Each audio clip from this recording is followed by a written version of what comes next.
veut avoir ça comme un format d'exposition. Il inviterait 3 artistes à faire 3 poussées des cheveux. Et donc veut avoir ça comme un format d'exposition. Il inviterait 3 artistes à faire 3 dessins. Alors, je sais pas si c'est sur son crâne à lui ou si c'est le crâne avec quelqu'un d'autre. Bah, je crois que c'est son crâne parce que il y avait une photo de son crâne à lui. Enfin, je l'ai reconnu. Bah, moi aussi j'ai cru, ouais.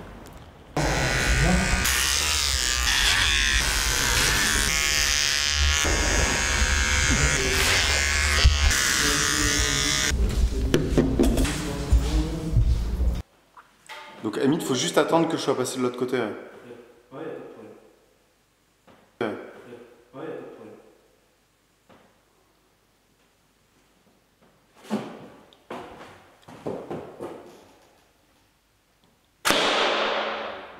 Vendredi, elle vient tirer à l'arc. Enfin, il y a un archer. Il y a un archer. Ah oui, c'est elle qui vient avec l'archer. Ouais.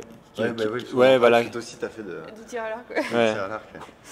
Parce que là, vous me dites qu'il va tirer dans tous les sens avec des trajectoires, etc. Bon, je pense que de toute façon, lui-même, étant archer, il saura vous expliquer tout ça. Mais il faut vraiment qu'il n'y ait personne dans l'axe. En fait, quand tu tires, normalement, tu as la cible en face de toi et les gens sont derrière toi, quoi. Mais il n'y en a pas sur les côtés ou quoi que ce soit parce que. Une flèche. En plus, je sais pas quel arc Nous, on il a, voulait mais... filmer. Hein. Ok, J'ai quelqu'un? Ouais. Ah. C'est bon. Je prends plus de pression là. Allez, viens. Mais le plus important dans le sang dans la tête, c'est l'intensité que tu mets. Et si t'as pas la niaque, si t'as pas envie d'y venir, même si c'est loin, même si t'as d'autres choses à faire et tout, c'est que derrière, dans le champ, dans la tête, tu vas pas non plus donner tout ce que tu dois donner.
C'est en dessous. Ah merde.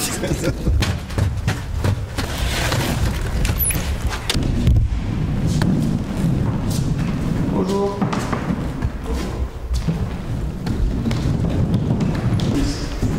Salut. Tu es dans les studios du label d'Orphée. D'accord. C'est une tête? C'est la tête d'Orphée, ouais. Ah, et c'est des cheveux peintus? Mais si tu veux, Ouais. t'as 2 postes. Ouais. Il y a un poste d'entraînement, d'échauffement, où je te fais écouter une sonate de Beethoven. Ouais. Et le but c'est d'être un instrument de la sonate. D'accord. Et toi, tu fais quoi? Moi, il y a 1 an, il y a ma mère qui m'a parlé de la chirurgie esthétique pour les cheveux, parce que je perdais un peu mes cheveux. Et elle a dit que par rapport à trouver des copines et tout ça, ça serait peut-être une bonne idée. Et en fait, moi ça me plaisait pas trop, mais en même temps ça m'a fait penser que si une des raisons pour lesquelles je fais de l'art, c'est pour faire les vernissages et pour essayer de trouver des copines un peu. Et du coup je me suis dit que je pouvais peut-être mélanger les deux. Et donc de faire de la chirurgie esthétique des cheveux comme forme d'art. Et donc? Bah donc là il faut que j'aille appeler un chirurgien qui est peut-être d'accord pour me faire une chirurgie. Bon bah merci beaucoup, excuse-moi je me rappelle pas tout. Mathis. Enchanté. Bah, enchanté, tu me tiens au courant pour... T'as très bien chanté. Bah, merci, hein, tu me tiens au courant, j'espère que tu me rappelleras. T'en fais pas. Et puis bah, je vais appeler Philippe, le chirurgien. Salut. Il faut appeler Philippe. Donc on n'a pas son nom de famille. Hein. On capte pas, c'est ça? Ce sera Ouais, moi je embêtant. capte. Tu peux prendre le téléphone de l'atelier des testeurs sinon. Ah, je pense que ça serait mieux. Je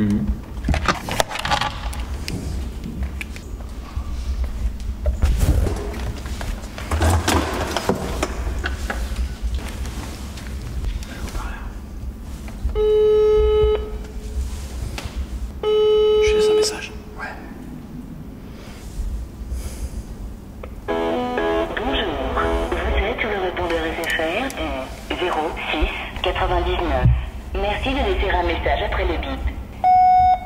Bonsoir Philippe, Mathis Collins à l'appareil, je suis l'artiste qui travaille avec la Chalet Society à Paris pour l'exposition des testeurs qui aura lieu fin septembre, et j'ai eu votre numéro de téléphone par Nicolas Boulard qui est une connaissance à moi, et voilà, c'était donc le projet de se faire greffer des œuvres d'art, des dessins, des œuvres graphiques par d'autres artistes français et internationaux, et pour effectivement regarnir ma tête.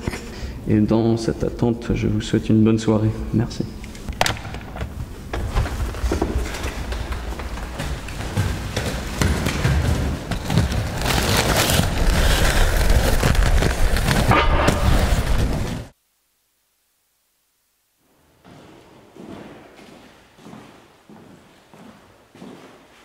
Voilà, mais c'est super ici. C'est pas mal ça, hein? Grave.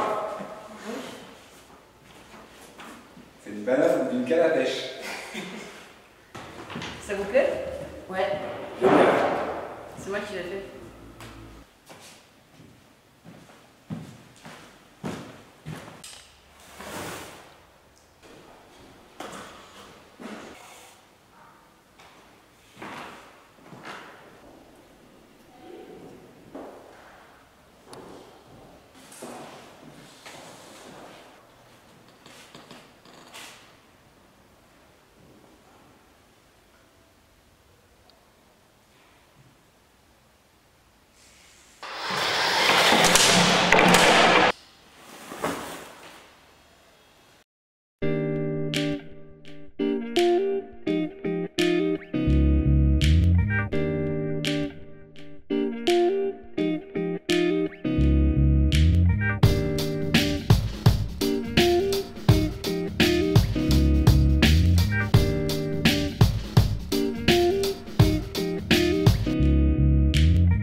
Là, normalement, ça devrait pas être si.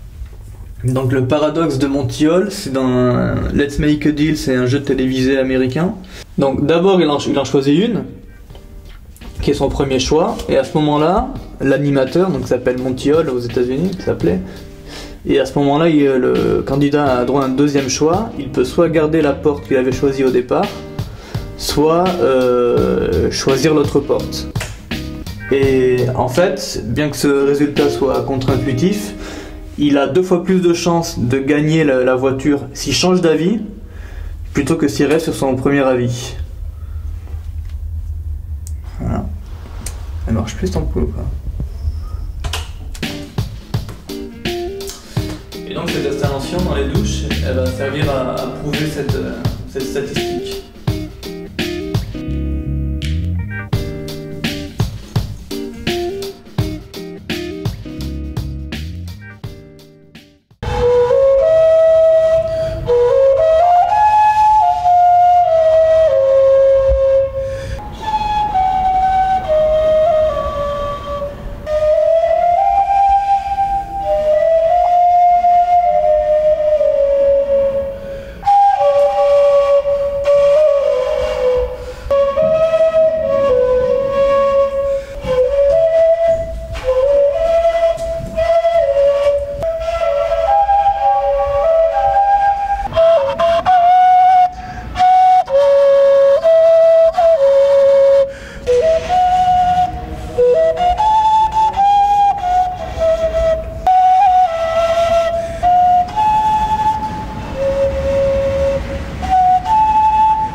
suis Nicolas Momin, nous sommes le 28 août 2013.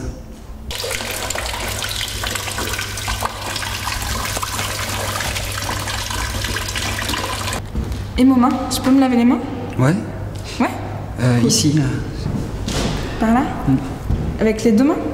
Ouais, super. Comme ça. C'est bien entamé ici. Et toi, du coup, pourquoi tu n'utilises pas la machine pour façonner les savons? Parce que je l'ai pas, la machine. Moi, j'utilise le geste qui sert à consommer les savons pour les façonner. Super. C'est une bonne idée.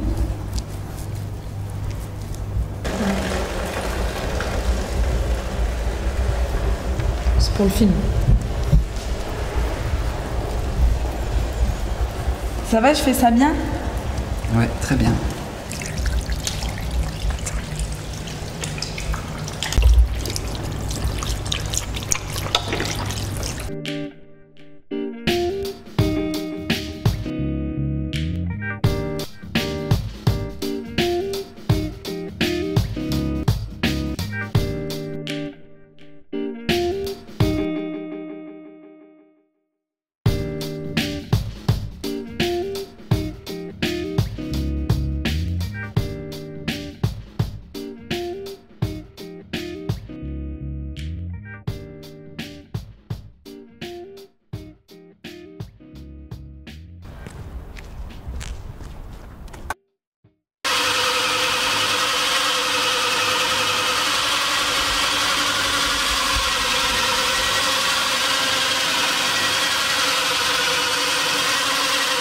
Nous, ce qu'on veut, c'est ça, quoi. C'est des petites gouttes, là, comme ça.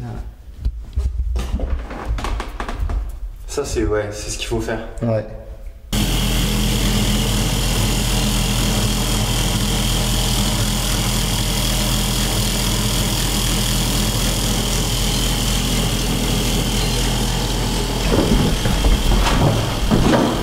On continue?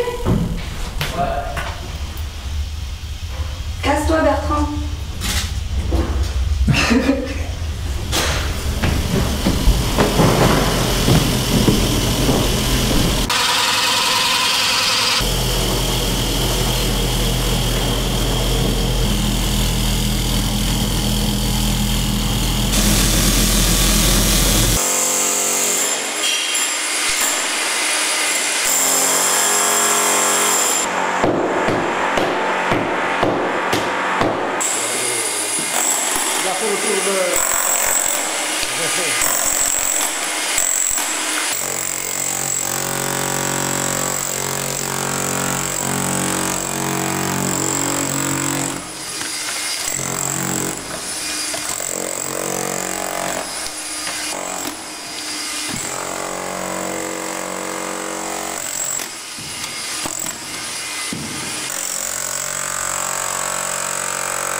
Il faut imaginer un mec dans une usine qui se découpe les plaques et qui se refait tout le temps un peu la même composition.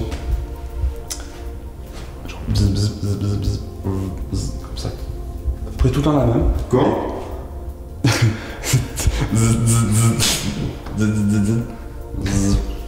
Je fais ouais, lundi rebouchage, c'est quoi exactement? Ça. Mais c'est pour reboucher. Ah, mais un rebouchage. Pas plus de 2 ou 3 cm, non, 1 cm et demi, même pas plus. De plus gros trous, il faut remettre du plâtre. Ah ouais, d'accord. Ouais, on fait un peu au plâtre. Cette épaisseur, ça c'est bon. Puis après, si vous voulez tout récupérer, vous poncez, vous mettez un petit enduit de lissage. Ah ouais, d'accord.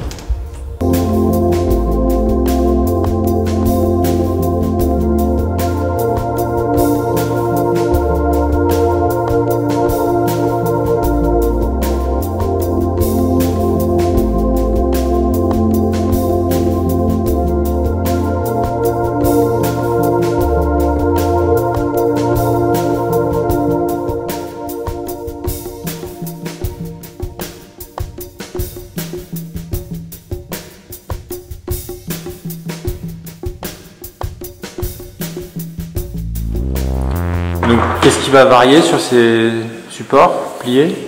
Alors déjà leur position dans l'espace, et en fait en fonction de leur position dans l'espace et de comment ils sont disposés, dans la verticale, à l'horizontale, contre un mur, accrochés à un mur, avec une sangle, avec une chaîne, tous ces éléments-là viennent participer au mode d'emploi que je vais monter après en fait. Le mode d'emploi vient un peu après, c'est-à-dire que je fais l'objet, après je fais le mode d'emploi qui lui correspond, pour fixer les conditions de monstration. Tout ça, je le retranscris dans un dessin et le dessin va être réinjecté dans la sculpture. Du coup, après, il y a une espèce de rétroaction qui fait que quand on démonte la pièce et qu'on doit la remonter ailleurs, tu as tout le déplié, tout le schéma à suivre, toutes les étapes à suivre déjà dans la pièce. Une espèce de protocole à réactiver à chaque fois.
Tu caresses? Je caresse. Bonjour Sylvain Bourget. Bonjour. Donc tu as fabriqué cet objet. À quoi est-ce qu'il sert? Alors c'est une sorte de prototype de tiroir qui sert à battre le record de lenteur de fermeture de tiroir. D'accord. Et ce record, il est de combien? Le record officiel, mais qui est un peu officieux, il est genre 10 minutes, un truc comme ça. 10 minutes? 10 minutes, ouais. Mais en fait, il a un peu triché, il a pris un tiroir très très long. Et moi, je ramène le tiroir à une échelle de tiroir de cuisine. Et comment tu as déterminé la longueur de ce tiroir-là? Je l'ai pris par rapport à des glissières standards, en fait. Une espèce de contrôle.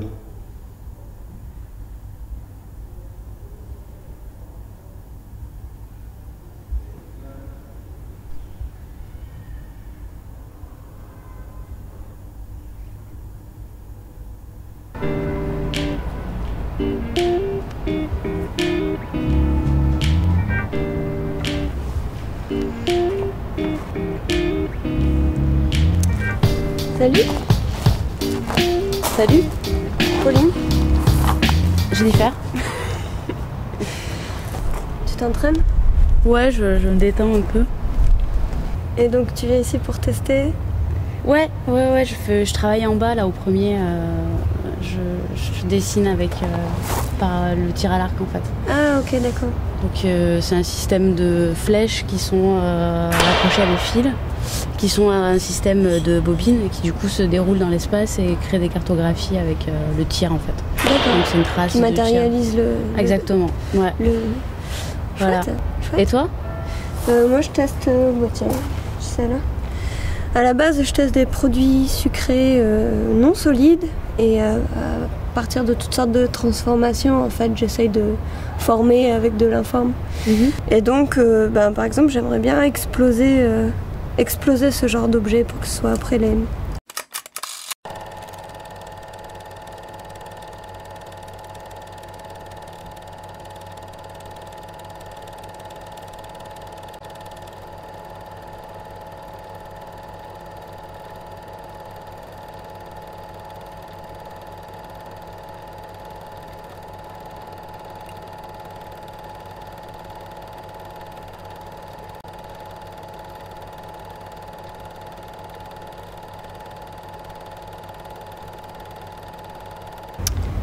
les détritus qui puissent venir former dans l'espace que je construis. On pourrait croiser nos projets par exemple, parce qu'à la base je voulais les casser avec un marteau pour que ça explose, mais je trouve ça un peu trop basique comme geste. Je me dis que toi qui tires à l'arc, peut-être tu peux tirer une flèche dans ma bouteille. D'accord, ok. On peut essayer. Ouais, on peut essayer. Après, faudrait voir l'épaisseur du verre et quelle flèche...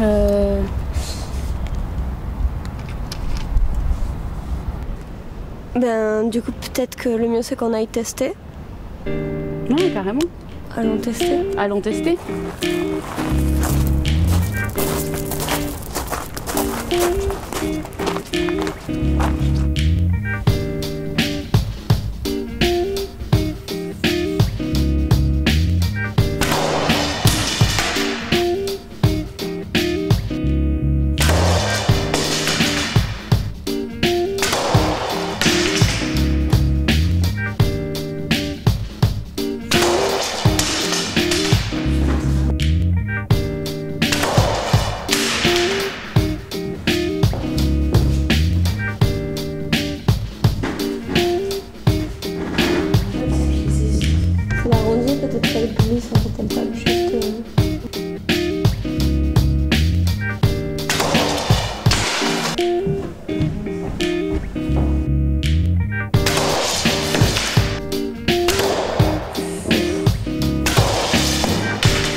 Dans le coin à droite.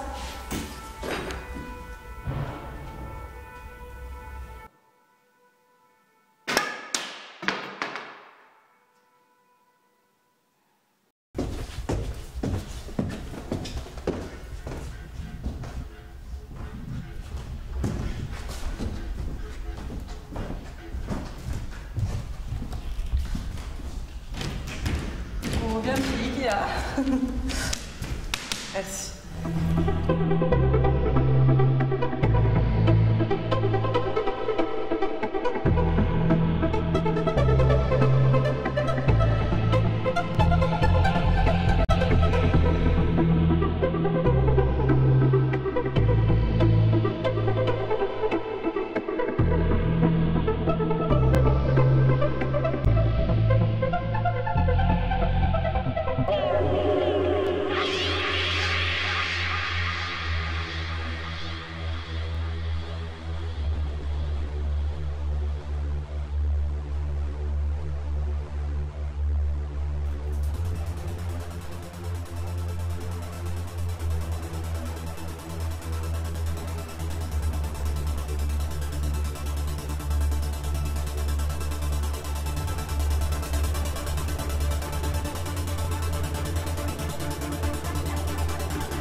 Et Adrien, excuse-moi, on n'a pas eu le temps de parler de ton test. On m'a dit que c'était un questionnaire, c'est ça? Tu l'as rempli?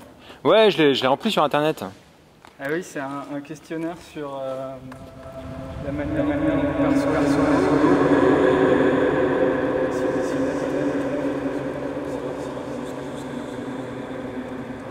D'accord, et ils viennent d'où ces logos? Bah, il y en a 5 ou 6.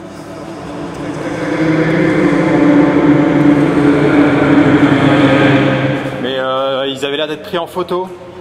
Ouais.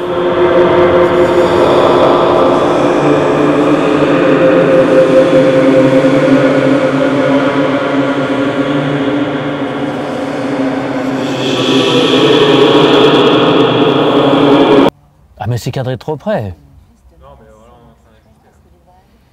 Faites pas un gros plan, sinon on voit plus la bagnole, c'est pas drôle. Je vais remonter la vitre. C'est bien aussi avec la vitre?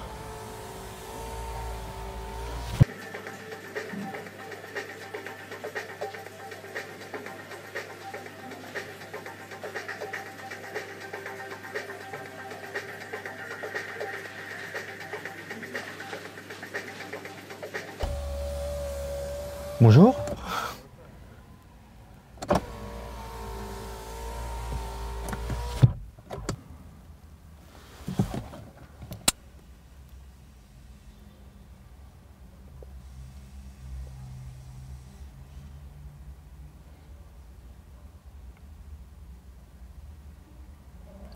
Bien. J'ai vu dans un magasin de sport, en fait dans un magasin de matériel de sport, j'ai vu une vidéo pour des pêcheurs en fait, pour des pêcheurs, une vidéo pour un leurre. Et donc du coup, alors je me suis dit tiens c'est marrant parce que finalement voilà typiquement un format d'exposition. Un format d'exposition, c'est-à-dire une manière d'exposer un propos, donc dans un magasin effectivement avec un but commercial, c'est une vidéo de démonstration. Mais le truc intéressant avec les vidéos de pêche, c'est que finalement ça résout un problème qui est très important pour le pêcheur. Le pêcheur ne voit jamais ce qui se passe sous l'eau. Donc en fait on essaye de démontrer la qualité d'un matériel en filmant sous l'eau, c'est-à-dire en proposant une vision de ce que le matériel produit que le pêcheur n'aura jamais. C'est la différence entre la chasse et la pêche. Le chasseur évidemment il voit son gibier alors que le pêcheur il a aucune possibilité de le voir. Et donc ça joue sur un rapport assez étonnant entre le visible et l'invisible. Donc on est absolument dans des problématiques qui sont compatibles, me semble-t-il, sur ces questions avec des choses qui intéressent parfois les artistes, pas nécessairement les meilleurs, hein. Le visible et l'invisible c'est parfois pas génial. Mais en l'occurrence effectivement il me semblait que ce format d'exposition pouvait être un déclencheur pour le projet de l'atelier des testeurs. Et donc j'ai commencé disons à envoyer cette vidéo à différents participants qui je pense ont dû être un tout petit peu interloqués par l'exemple que j'ai donné de ce que pouvait être un format d'exposition. Bien, mais à la fin ça a produit ce que ça a produit. Je suis pas persuadé qu'il y ait beaucoup de vidéos de pêche dans ce salon des testeurs, mais en tout cas ça aura sans doute eu des effets inconscients chez certains des participants.